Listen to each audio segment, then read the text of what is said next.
Сәлем, досым. Жаңылтпаш жаттауды жалғастырамыз. Бүгінгі жаңылтпаш күрделірек болады. Сол үшін мұқият бол. Төлеш төгіп тегешті, тілешке төніп егесті.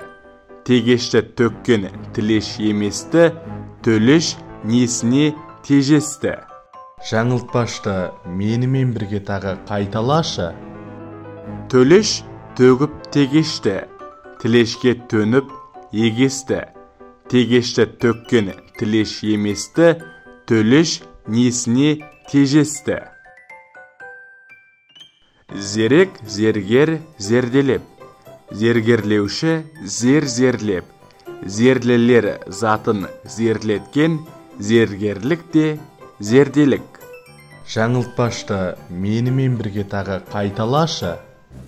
Зерек зергер зерделеп, зергерлеуші зер-зерлеп.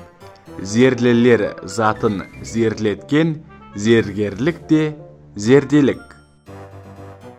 Жез түстес үзік-үзік, зер жіппен ақ үзікті. Өрнектеп жүзік түзіп, әдеметіп сызыпты. Жаңылтпашты менімен бірге тағы қайталашы.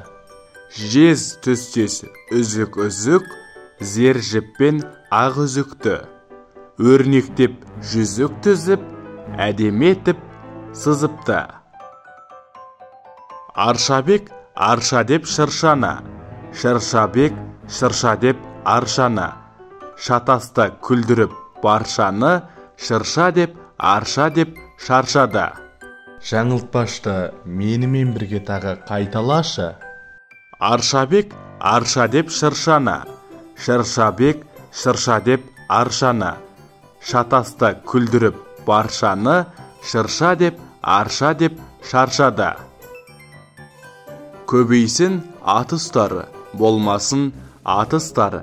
Болса мол атыстар, қалмайды ат ұстар. Жаңылтпашты менімен бірге тағы қайталашы. Көбейсін атыстары, болмасын атыстары. Болса мол атыстар, қалмайды ат ұстар. Досым, өзің тағы бір рет қайталашы. Осы жаңылтпаштарды жаттап алып, достарыңа, сыныптастарыңа айтып бер.